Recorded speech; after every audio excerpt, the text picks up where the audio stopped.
Good morning बच्चों, कैसे हो आप सब लोग? I hope you all are fine.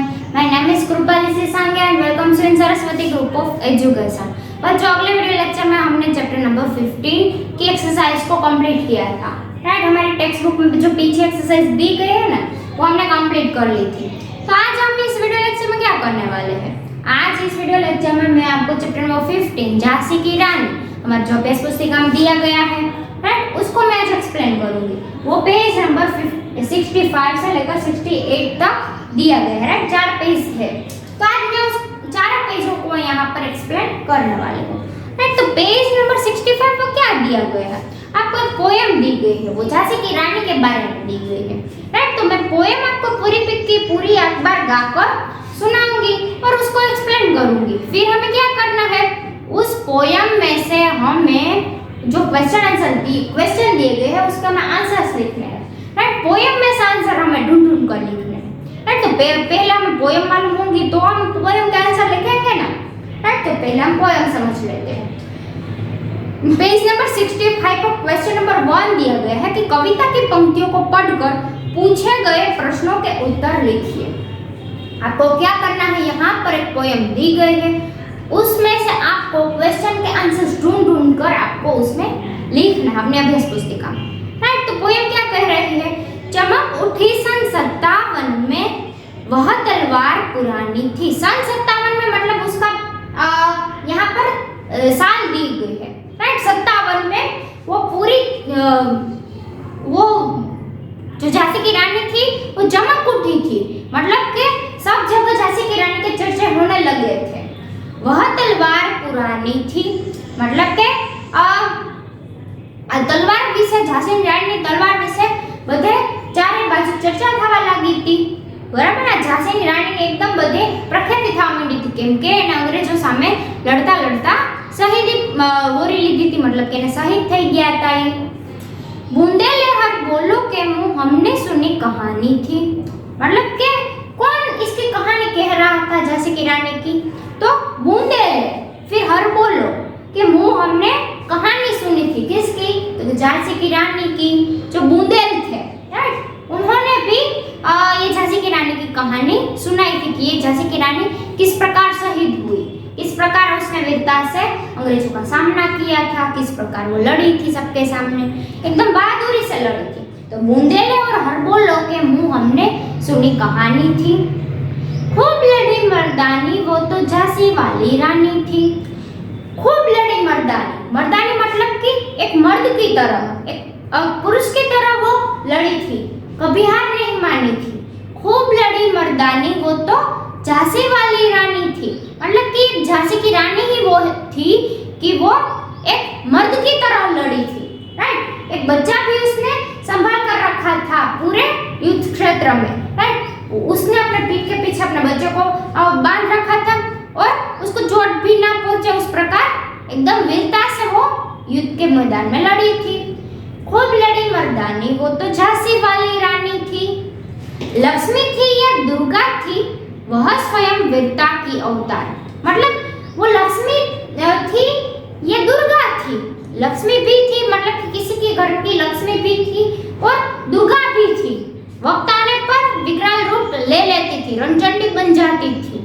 Right, हमारी पोएम में हमारे चैप्टर में आता ही था कि जब वो अपने बच्चे को साथ लेकर खुली तलवार से जब युद्ध भूमि में आ जाती है तो वो रणचंडी जैसी लगने लगती है। तो यहाँ पर कहा गया है कि लक्ष्मी थी या दुर्गा थी, हमें नहीं पता कि वो लक्ष्मी थी या दुर्गा थी। साक्षात ऐसा ही लग रहा था कि वो तो लक्ष्मी भी है, दुर्गा भी है, रणचंडी भी बन गई है। स्वयं वीरता की अवतार थी, मतलब कि वो वीरता का एक अवतार थी जो लड़ते लड़ते शहीद हो गई। देख मराठे पुलकित होते उसकी तलवारों के वार, मतलब यहाँ पर क्या है, कहा गया है कि उसकी तलवारों के वार देख देख कर, मतलब कि एक बार में दुश्मन का सर धड़ से अलग कर देती थी। तो यहाँ पर कहा गया है कि मराठे भी उसकी पुलकित होते हैं, मतलब कि एकदम खुश हो जाते हैं, एकदम देखकर आश्चर्यचकित हो जाते थे। देख उसकी तलवार के वार, उसकी तलवारों के वार देख देख कर मराठे भी आश्चर्य में पड़ जाते थे कि एक औरत होकर दुश्मनों के सामने कैसे निडरता से लड़ रही है। नकली युद्ध, व्यूह की रचना और खेलना खूब शिकार। सैन्य घेरना, दुर्ग तोड़ना, ये थे उसके प्रिय खिलवाड़। मतलब कि यहाँ पर वो कहा गया है जो हमारे चैप्टर में आया था, राइट, कि रानी के प्रिय खेल कौन कौन से थे। खिलवाड़ मतलब कि खेल, राइट, इन्हें कई गेम गमती होती। कौन कौन से खेल उसको पसंद थे, तो यहाँ पर कहा गया है नकली युद्ध, मतलब कि युद्ध का नकली व्यूह बनाना, फिर असली हो उसी प्रकार से सैन्य को तालीम देना, राइट। तो नकली युद्ध, व्यूह की रचना, व्यूह की रचना मतलब कि साजिश बनाना, व्यूह की रचना करना, चक्रव्यूह बनाना। खेलना खूब शिकार, मतलब कि शिकार करना भी रानी का प्रिय खेल था। सैन्य घेरना, पूरे सैन्य को घेरना, ऐसी तरकीब बनाना कि पूरा का पूरा सैन्य, चाहे 50,000 सेना 50,000 की सेना हो या 2,500 की, राइट, कितनी भी बड़ी सेना क्यों ना हो, फिर भी रानी उस सैन्य को घेरना जानती ही थी। सैन्य को घेरना, दुर्ग तोड़ना, दुर्ग तोड़ना मतलब कि किले को तोड़ना, किसी बम से दुर्ग को तोड़ देना, यह भी रानी का प्रिय खेल था। ये थे उसके प्रिय खेल खिलवाड़। मतलब कि हमें पता ही था, चैप्टर में आता ही था कि घुड़सवारी करना, तीर चलाना, बंदूक चलाना, भाले चलाना और सैन्य को घेरने की फिर तालीम लेना, फिर किले बनाना, ये सभी खेल रानी के प्रिय खेल थे। बूंदेले हर बोलो के मुंह हमने सुनी कहानी थी, खूब लड़ी मर्दानी वो तो झांसी वाली रानी थी। यहाँ पर ऐसा कहा गया है, वही लाइन रिपीट हो रही है यहाँ पर, पोएम पूरी की पूरी कंप्लीट हो गई है। फिर लास्ट में इतना ही कहा गया है कि बूंदेलों के मुंह हमने सुनी थी कहानी कि वो तो खूब मर्दानी थी, बहुत वीरता से लड़ी थी। वो रण में इतनी वीरता से लड़ी थी कि उसकी कहानियां हम बूंदेलों के मुंह से भी सुनकर आए हैं कि खूब लड़ी मर्दानी वो तो झांसी वाली रानी थी, खूब लड़ी। अंग्रेजों से छुटकारा हमें दिलाने के लिए, वो हमारी मातृभूमि को आजाद करवाने के लिए बहुत लड़ी थी और लड़ते लड़ते शहीद भी हो गई थी, राइट। तो उसका नाम हम वीरता से लड़ने वाली नारियों के लिस्ट में पहला लेते हैं कि झांसी की रानी पहली ही ऐसी औरत थी जो ऐसा वीर काम कर गई थी, राइट। तो बच्चों अब हम उसके क्वेश्चन आंसर देखने वाले हैं, राइट। तो पहला क्वेश्चन दिया गया है, कविता में खूब लड़ी मर्दानी किसे कहा गया है। ये तो बहुत ही आसान सा क्वेश्चन है। इस पूरी की पूरी पोएम किसके बारे में है बच्चों, झांसी की रानी के बारे में, राइट। तो यहाँ पर इसका आंसर आएगा झांसी की रानी लक्ष्मीबाई को कहा गया है, राइट। हमें इतना ही लिखना है कि कविता में खूब लड़ी मर्दानी झांसी की रानी लक्ष्मीबाई को कहा गया है, राइट। फिर दूसरा क्वेश्चन पूछा गया है कि हमने किसके मुंह से रानी लक्ष्मीबाई की कहानी सुनी थी। हमने किसके मुंह से एक झांसी की रानी की कहानी सुनी थी, तो उसके आंसर भी हमें दिया गया था, दो बार एक पंक्ति आई थी कि खूब बुंदेलो और हर बोलो के मुंह हमने सुनी कहानी थी, खूब लड़ी मर्दानी वो तो झांसी वाली रानी थी। तो यहाँ पर बुंदेलो और हर बोलो के मुंह में आया था, राइट। तो ये लाइन आई थी, तो बुंदेलो और हर बोलो के मुंह से हमने कहानी सुनी थी, किसकी, ये झांसी की रानी की वीरता की, राइट। तो यहाँ पर आंसर में आएगा बुंदेले और हर बोलो के मुंह हमने कहानी सुनी थी। फिर तीसरा क्वेश्चन पूछा गया है कि रानी के प्रिय खेल कौन कौन से थे। रानी के प्रिय खेल कौन कौन से थे बच्चों, तो ये भी आपको पता ही है। रानी के प्रिय खेल यहाँ पर इस पोएम में दिए गए थे, नकली युद्ध, व्यूह की रचना, शिकार करना, सैन्य घेरना आदि उसके प्रिय खेल थे। एक तो व्यूह की रचना बनाना, किले तोड़ना, नकली युद्ध, सैन्य को घेरना, ये सारे के सारे उसके प्रिय खेल थे, राइट। तो आपको पीडीएफ में से देखकर उसके पूरे आंसर्स लिख लेने होंगे। फिर चौथा पूछा गया है, चौथे में पूछा गया है कि वीरता के उतर होने के साथ साथ वह क्या क्या थी, वह क्या क्या थी। एक तो दुर्गा भी थी, लक्ष्मी भी थी, राइट, और एक माँ भी थी, राइट। तो वीरता के उतर होने के साथ साथ वह लक्ष्मी या दुर्गा जैसी देवी भी थी, दुर्गा भी थी और लक्ष्मी भी थी, मतलब कि किसी के घर की लक्ष्मी भी थी, राइट। तो यहाँ पर दुर्गा भी थी और लक्ष्मी जैसी देवी भी थी। तो यही हमें लिखना है कि वो वीरता का अवतार तो थी ही, साथ साथ में ये दोनों देवी जैसे उसमें गुण भी थे, राइट। तो यहाँ पर हमने पूरी की पूरी पोयम देख ली, उसमें से हमने ये क्वेश्चन के आंसर लिख लिए। उसको क्या कहते हैं बच्चों? इसे कहते हैं अपठित पद्यांश, राइट। अपठित पद्यांश मतलब कि पोयम हमारी पूरी की पूरी टेक्स्ट बुक में कहीं पर दी नहीं गई है, हमें यहाँ पर ऐसे ही उठाकर कहीं से दी गई है। ये तो झांसी की रानी का चैप्टर है, इसलिए यहाँ पर झांसी की रानी की दी गई है, वरना कहीं पर से भी कोई भी पोयम लिखकर आ सकती है, उसके हम आंसर्स लिखने होते हैं, तो उसे कहते हैं अपठित पद्यांश, राइट। तो ये हमें याद रखना है। फिर हमें दिया गया है क्वेश्चन नंबर 2, पेज नंबर 66 पर कि समान अर्थ वाले दो शब्द लिखे। हमें क्या करना है? समान अर्थ वाले दो शब्द लिखने हैं, राइट। हमें यहाँ पर कितने शब्द दिए गए हैं? 4 शब्द दिए गए। 4 शब्दों के हमें दो शब्द समानार्थी शब्द लिखने हैं, राइट। तो पहला शब्द दिया गया है कि पुत्र। पुत्र का समानार्थी शब्द क्या होता है? बेटा और सूत, राइट। सूत हमें किस प्रकार लिखना है? सूत हमें इस प्रकार अश्व के साथ लिखना है, बेटा और सूत। फिर दूसरा दिया गया है नारी, तो स्त्री और महिला, राइट। तो हमें यहाँ पर लिखना है स्त्री और महिला, राइट। तो यहाँ पर पहले का आंसर आएगा सूत और बेटा, फिर दूसरे का आंसर आएगा स्त्री और महिला। फिर तीसरा क्वेश्चन पूछा गया है हमें कि माँ का समानार्थी शब्द, तो माँ तो माता और जननी, राइट। माँ को माता भी कहते हैं और जननी भी कहते हैं। फिर चौथा दिया गया है घर, तो घर का समानार्थी शब्द है आलय और सदन, राइट।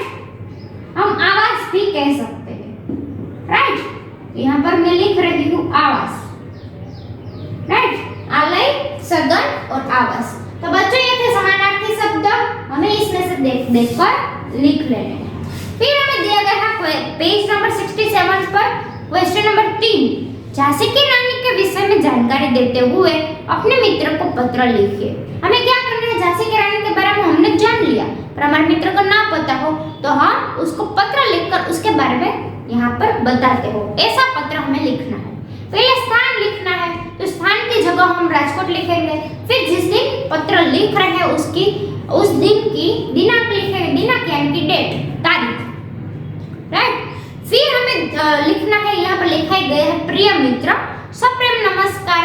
अब हम इस पत्र में उसको मतलब कि उसके दोस्त को यहाँ पर झांसी की रानी के बारे में बताएंगे, राइट। प्रिय मित्र सप्रेम नमस्कार, कल हम लोग झांसी का किला देखने गए थे। आज हमें इस किले के बारे में बताना चाहता हूँ। आज मैं तुम्हें इस किले के बारे में बताना चाहता हूँ कि कल हम लोग झांसी की रानी के किले में गए थे, तो हम लोगों ने क्या क्या देखा वहां पर, वो यहाँ पर वो उसके मित्र को एक्सप्लेन कर रहा है। यह किला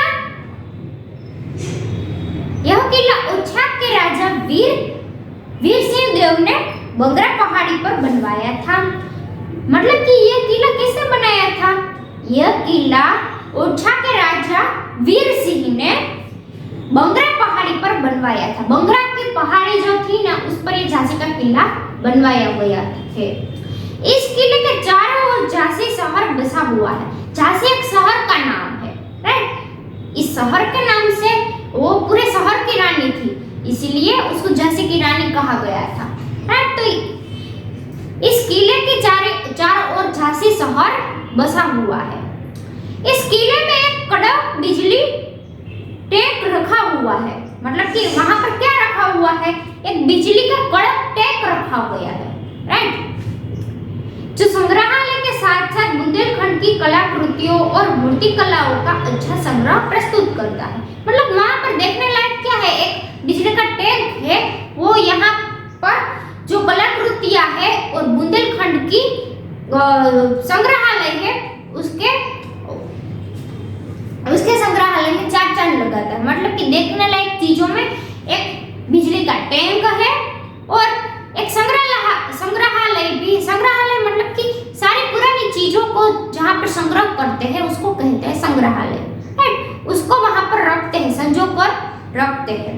संग्रहालय के साथ साथ बुंदेलखंड खंड है, राइट। यहाँ पर हमने पूरी पोयम में देखा था कि बुंदेलो, राइट। तो बुंदेल में रहने वाले लोगों को कहा गया है बुंदेलो, राइट। बुंदेलखंड की कलाकृतियों और मूर्तियों का अच्छा संग्रह प्रस्तुत करता है। वहाँ पर अच्छी अच्छी मूर्तियां भी है और अच्छी अच्छी कलाकृतियां भी दी गई है, रखी गई है। अच्छा संग्रह प्रस्तुत करता है और बहुत सी बातें हैं जो मैं तुम्हें मिलकर बताऊंगा और बहुत कुछ इस झांसी के किले में है जो मैं तुम्हें मिलकर बताऊंगा, क्योंकि इस पत्र में तो सारी बातें बतानी असंभव है। तो इतने ही सेंटेंस में आपको अपने मित्र को झांसी के किले के बारे में बताना है, राइट। तो बच्चों यहाँ पर हमारा क्वेश्चन नंबर 3 समाप्त होता है और अंत में हमें इतना लिख देना है कि घर पे सबको याद देना तुम्हारा प्रिय मित्र, आपको अपना नाम लिख देना है, राइट। तो यहाँ पर आपको अपना नाम लिखना है और पूरे के पूरे पत्र को समाप्त कर देना है। फिर पेज नंबर 68 पर हमें दिया गया है क्वेश्चन नंबर 4।